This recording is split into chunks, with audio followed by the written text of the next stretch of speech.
Buenos días, damas y caballeros. Gracias por permitirme dirigirme a ustedes esta mañana sobre la ingeniería de riesgos. A menudo, la gente dice que las cosas se harán en los negocios es como pastoreando gatos.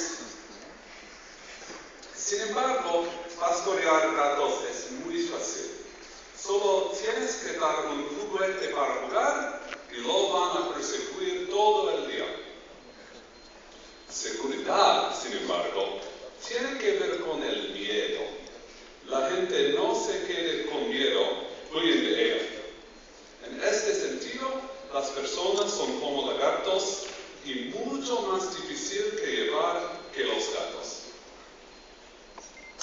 Voy a seguir en inglés, por lo que mis colegas americanos monolingües pueden seguir y dejar que los traductores te cantan en este idioma hermoso. When we think about security, one of the topics that has come up recently is the security poverty line. The idea that in an organization, we don't necessarily have enough resources to do even the things that we are told are absolute basic minimums. And so we feel that we do not have flexibility to move forward. And because we feel that, we come into what we call the security subsistence syndrome, where we don't try. All that we have is a small scrap of fabric. It's not enough to cover ourselves, but we'll try anyway, rather than using that fabric to do something else. And what happens is, as we make decisions, over time we will accrue technical debt. Every choice that we make that cuts corners leaves us a corner that later we have to fill. And we have to figure out how are we going to move forward in a security world without operating so dangerously, without cutting these corners every single time we make a decision.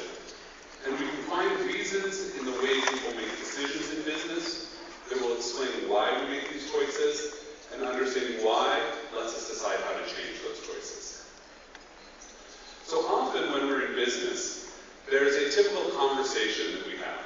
And the conversation looks something like this.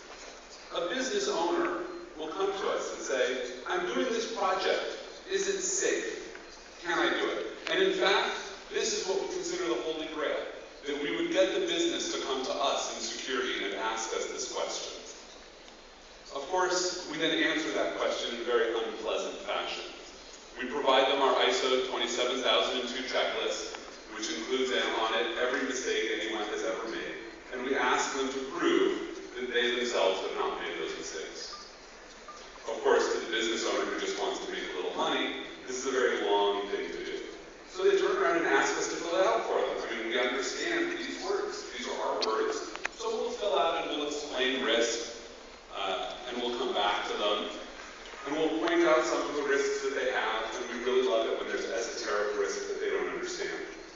We can show how impressive we are that we can talk about checksums and hashing algorithms and which algorithm you should be using this week.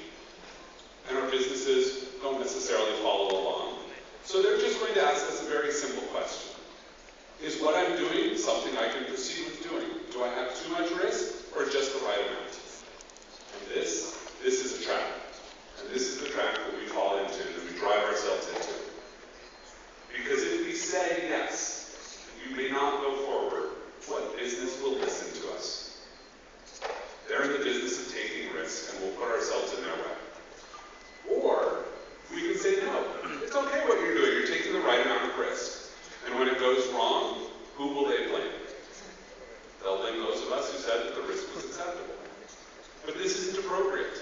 We are not the ones who are necessarily making money for the business or providing services to our constituents. We are the ones who are advising. We don't get to take risks. The business takes risks.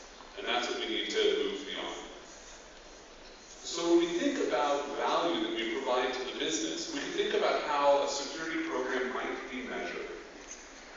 And it might be measured with a very simple equation. Value is the resources that we have multiplied by the capabilities with which we use them. Right? Resources is very easy. It is time. It is money. If you're in a business, it's mostly money because we think we can buy time with money. But capabilities is more interesting. Capabilities is our skill. it is our effort, and it is our effectiveness. These are three important multipliers, and they multiply. If any one of them is 0, then your capabilities are 0. Skill is how well you can do the job that you are trying to do right now. Effort is how hard you work at it. And by hard, I don't merely mean diligence or whether you show up at work. I actually mean whether you're spending the time that you need to do the job. If you write software and I give you 15-minute increments in which to write software, you cannot apply diligent effort. You probably need 3 to 4 hours at a block. But if you're a manager, 15 minutes is perfect effort to go spend on disrupting somebody else's day. Or your effectiveness. How many security projects that we see are completely ineffective or never finish, thus wasting all of the resources that we spend on them. So it's important for us to think about our value as not just how much money we spend on security, but how well we spend money, because that is the measure that our businesses are going to hold us to. When we think about security value and we think about risk, risk generates ongoing problems for us. Perceived risk comes in, and we are generating value back to hold that down. At least we hope that our security program is generating value like a good control system would. And so our businesses proceed with risk perception as if everything is normal. It's not. Under the covers, new risks come in, we ask to damp them down. But people operate under this belief that the amount of risk we have today looks about like the amount of risk that we had tomorrow. This is an important thing to understand in the way people operate. Often we're asked the question, how much security is good enough? When can I stop? So let's try to think about it like a race car. Right? A racetrack of security value, we can look at a number of different capabilities that we might want to apply. This is not to scale, don't count pixels. So let's start and say that there exists something called good security. Let's put that in relationship to other things. Well, we know that one of the sets of adversaries that we have out there is what we often call the casual adversary. The person who yesterday decided that they didn't like you, so is going to conduct a DOS attack against your website or attempted defacement. We'd like to think that if you have good security, you're better than that. That seems like a reasonable measure. But we also might think about the persistent adversary. Often this is slang for a nation state that is conducting information-based attacks against you. And we generally don't assume that if you have good security that you're quite that good. A persistent adversary will probably beat you. So we know where you sit in the race. Somewhere above that is that holy grail, perfect security.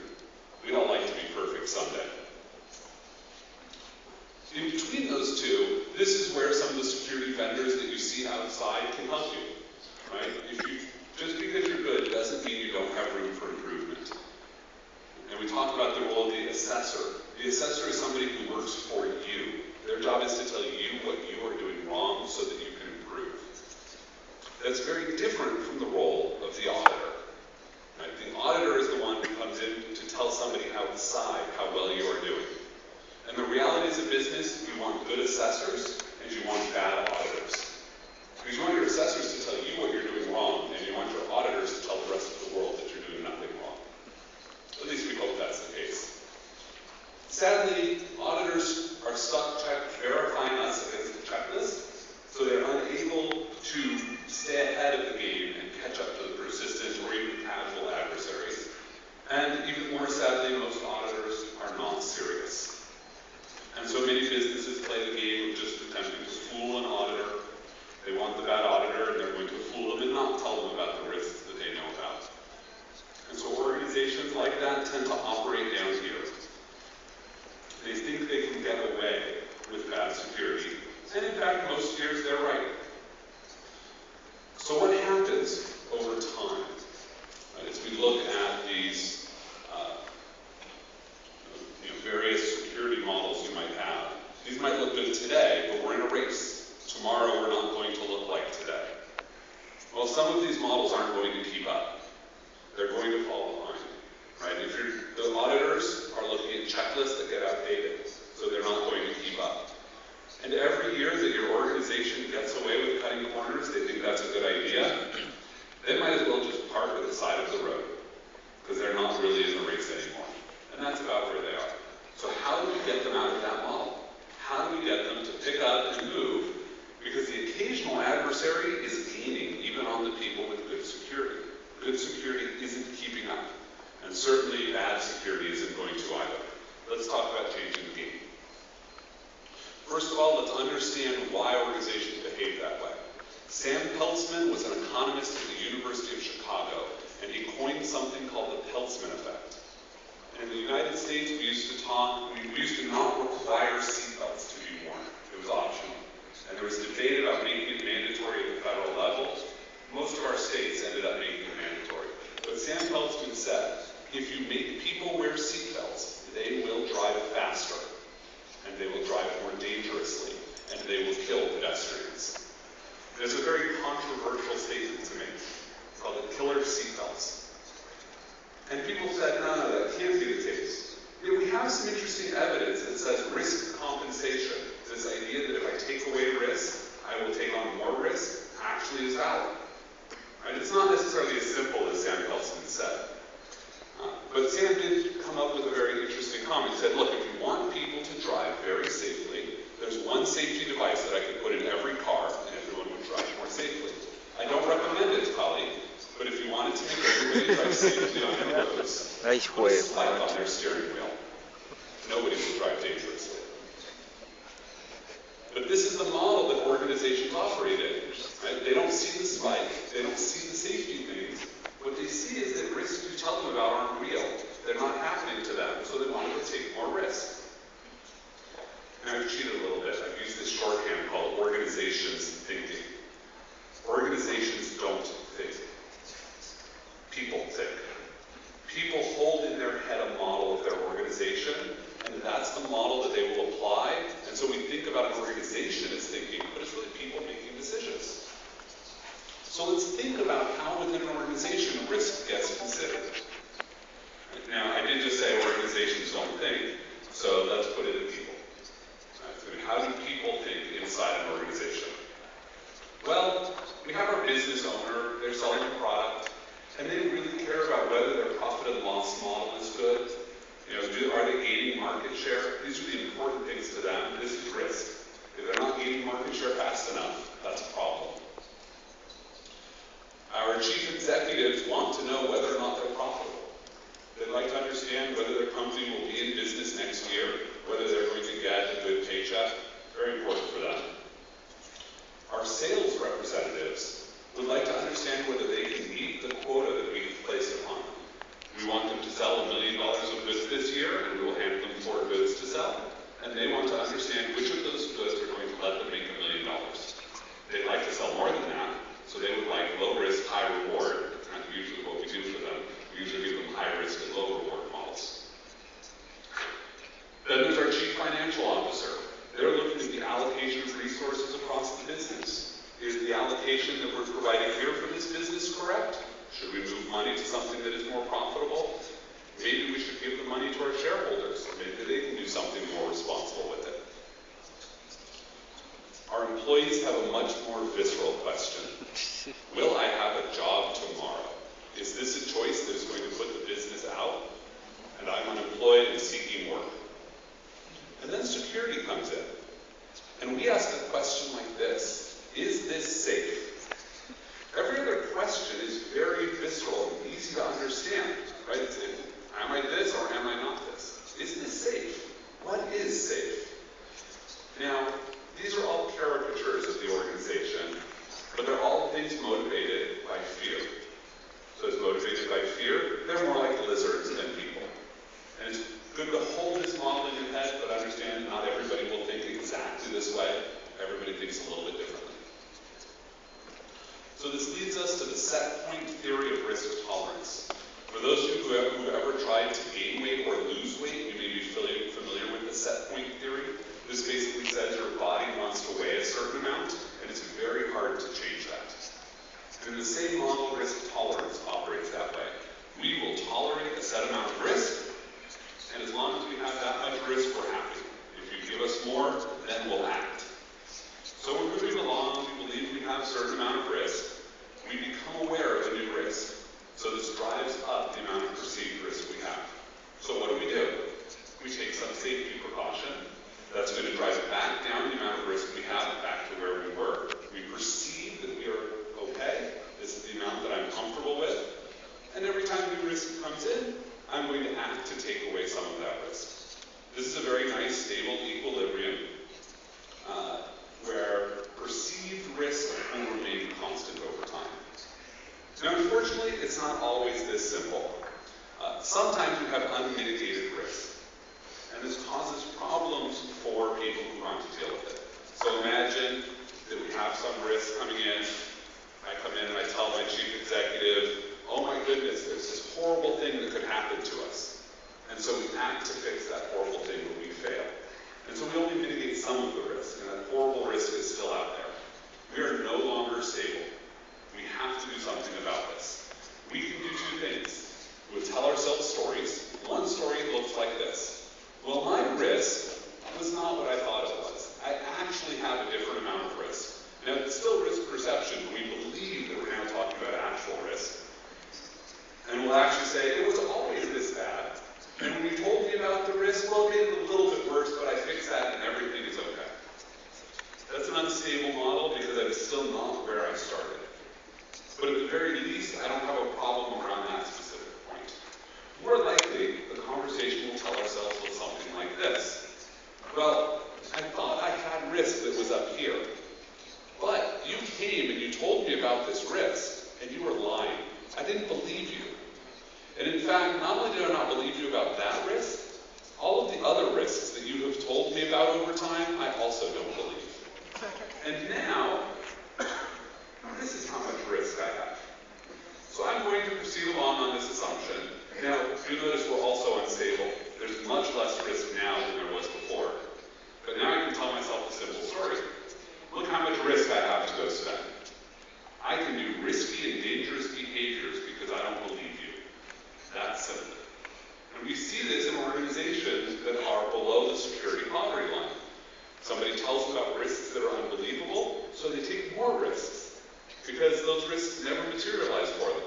So if my IDS was useless, let me throw out my firewalls. Let me get rid of my antivirus. None of these have been useful for me. This is very dangerous for people to be in. So every time we try to leave behind that residual risk, we might actually end up giving people a risk budget, the ability to spend more risk in the future and take dangers that are not acceptable to the business. So, how do we train people to not behave like this? Well, the reality is that the risk that we perceive is never the actual risk. There's almost always actual risk that the business doesn't perceive and the people in the business don't perceive. So what we do is we take consumable risk, find a risk that the business is not aware of, that we know how to fix. And what we will do is we will take that risk to them and we will educate them. And now, to them it's a new risk. I newly perceive this risk. So what do? I take an action. I increase security value. I drive down that risk. Notice that perceived risk is now constant, but we have reduced actual risk. Let's do that again. And then we can do that again. Anybody ever exercise? Does this look an awful lot like how you teach your body to exercise? You take little steps over and over again. You build the habit of risk management. Now I said that perceived risk and actual risk aren't the same thing. And it's very important to understand that we have behaviors, some of which we have fostered as a community, that will move things away from being on this line in the middle when they're the same. So what are those behaviors? Well, we can increase a risk and not talk about it. That's threat ignorance. We see that happen all the time. In an ideal world, we would know about every vulnerability that applied to us, so as our actual risk went up, so would our perceived risk, and we could respond accordingly. Unfortunately, all too often, we talk about risks that don't apply to our business. We spread FUD, fear, uncertainty, and doubt. And so this makes people perceive greater risks, but they don't necessarily apply to them. We don't always increase risk. Sometimes we get to decrease risk as well. We can do that stealthily. This is one of my favorite things to have happen when somebody comes to me and tells me they have fixed a problem years after I had given up on it But it was fixed 6 or 8 months ago. I perceived a risk that was no longer real. It's nice, but it's actually very dangerous. We want perception to match reality. We can reduce risk in managed fashions so that we know exactly what we're getting out of our projects. Or we can conduct security theater. Do security steps that make us feel like we are more secure when in reality we are not. Also a very dangerous thing to do. It takes resources away from providing us with value. Now the other axis is very interesting. What are the actions that can move perception in one direction, but actual risk in the other direction? Well, the simplest is blind compliance, when you follow a checklist without understanding why. This is dangerous. I was in a hotel in London, of all places, and inside the shower there was this sign.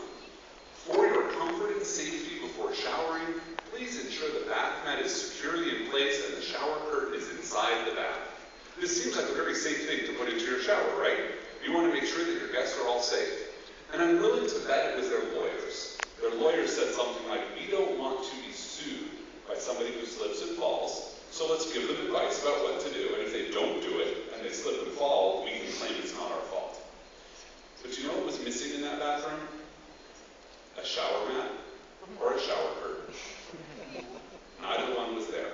So, now they've demonstrated to the world, I have evidence, that they are cognizant of the risk presented by a slippery floor and a slippery bathtub, and that they understand the actions that they would have to take and to provide me with the ability to be safe, and they chose not to do so. If I wanted to sue them, they went from it being a case of negligence, where they unconsciously gave me risk, to recklessness. They recklessly endangered me. Blind compliance. They think they're safer, but they're not. On the bright side, I, on the other hand, was more aware. They had told me about a danger, and because I'm cognizant of that danger, I would step much more carefully in that bathroom. So I was safer than I probably would have been without the sign. But I believed I was more unsafe. And that's a very interesting model. Awareness, properly applied, of real and true risk will increase people's perception and cause them to push down actual risk. Not always as much as the perception has gone up. And this now causes them to try to find other ways to reduce risk. This is a great model to think about using awareness. So, risk is not about what we do at one point in time. We all exist in enterprises that exist today. Hopefully they existed yesterday. Even more hopefully they'll exist tomorrow. So they have residual risk. We make a risk decision today, we'll take some risk. So how do we change our minds about future decisions based on those risks? Well, our product managers who are worried about market share are going to consider how the competitors are doing. Right? Are the competitors moving faster than we are? If so, well, we need to take more risk. If the competitors are not moving as fast as we are, we want to maintain our market share, well, maybe we'll take less risk to not endanger our business. Our chief executives are looking across business lines. So they don't merely iterate on one product, they'll iterate across multiple products. So if the last 2 products are very risky, well, when your product comes up, they'll want to see more safety, less risk in it. Our sales representatives, they're worried about their quota. If you gave them a product that doesn't sell very well, then they want to know that the next product is going to. If not, maybe they'll sell somebody else's product. Our chief financial officer wonders whether we're lying to him when we give him our budget numbers. So if this year we spent 30% more than we said we were going to, when we hand in our budget numbers, they'll add 30% to it for what they expect we're going to spend and make their decisions based on those new numbers. Right? They're spending risk about the trust in your reliability as a prognosticator, teller of the future. Our employees are going to wonder whether they should leave. Right? If they're seeing markers of unprofitability, maybe they'll leave. If they see markers of profitability, they're more likely to stay. That's how they're going to iterate on risk. And what about our security folks? Well, we've iterated on risk by creating these massive checklists. In fact, as a vendor, I get these checklists all the time from our customers. They go to buy from us and they will send us a checklist and they're all standardized checklists. Except at the end of the checklist, everybody adds on the risks, the risk items that they think are relevant to their business. They give away markers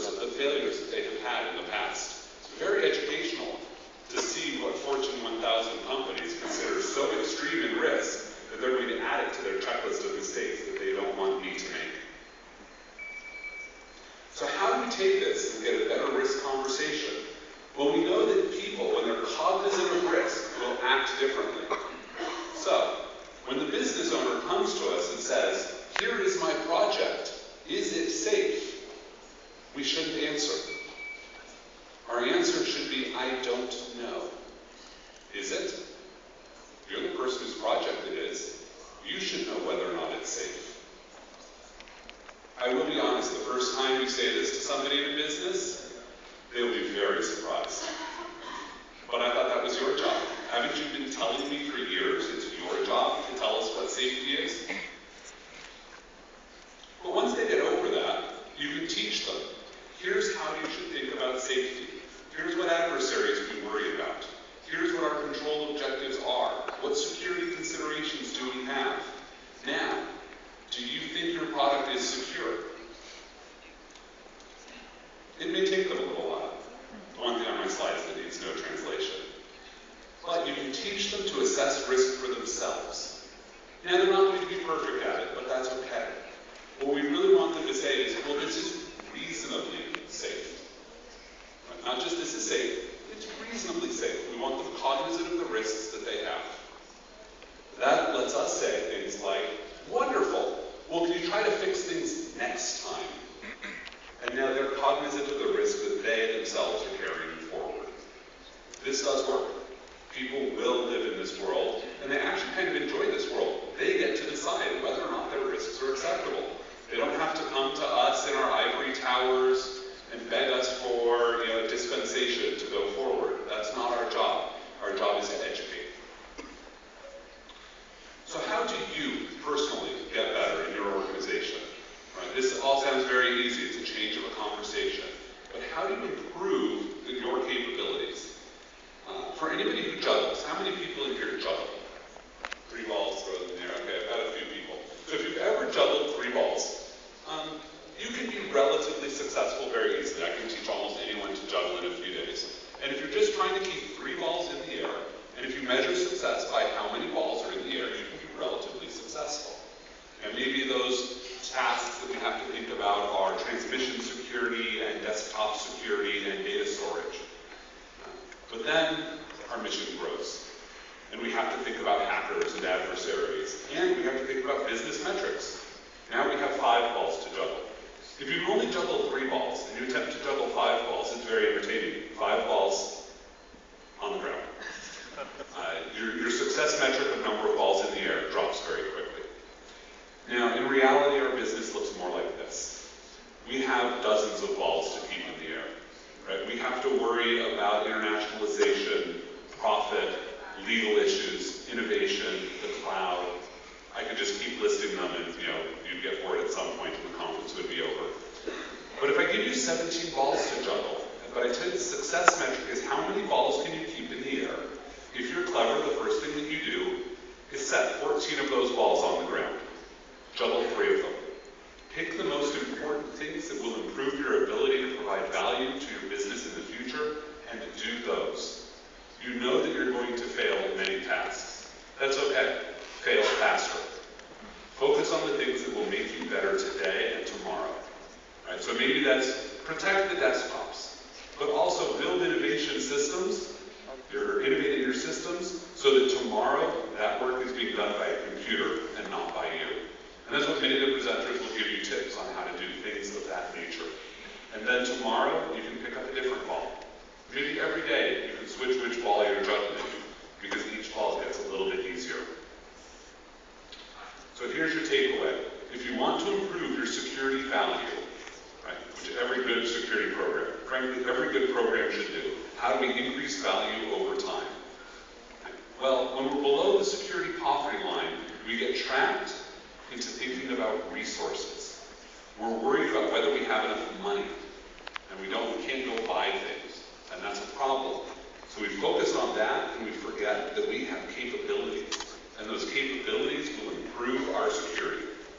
And so that is where our focus should be. Right? How do we create a surplus so that even without getting more money, we provide more value? And the reality is, our businesses understand this implicitly. When they have money to give out, they give it out to the people with the greatest capabilities from their perception. So if they perceive that you are wisely spending your money and you are advancing the business, then you'll get more money. But if they perceive that you are wasting money on useless technologies that you never actually implement, then they're not going to give you more money. This is the most important thing we can focus on. Improving ourselves, because in doing that, we improve our business. Be better managers of our time. Be better selectors of projects. And most importantly, improve ourselves and our employees. And you all believe that because you are here at Security Zone, here to improve yourself. So you've all certainly taken the first step. That's wonderful. So if you'd like to continue the conversation, we'll certainly be available. I'm available on Twitter, but I'm certainly available for questions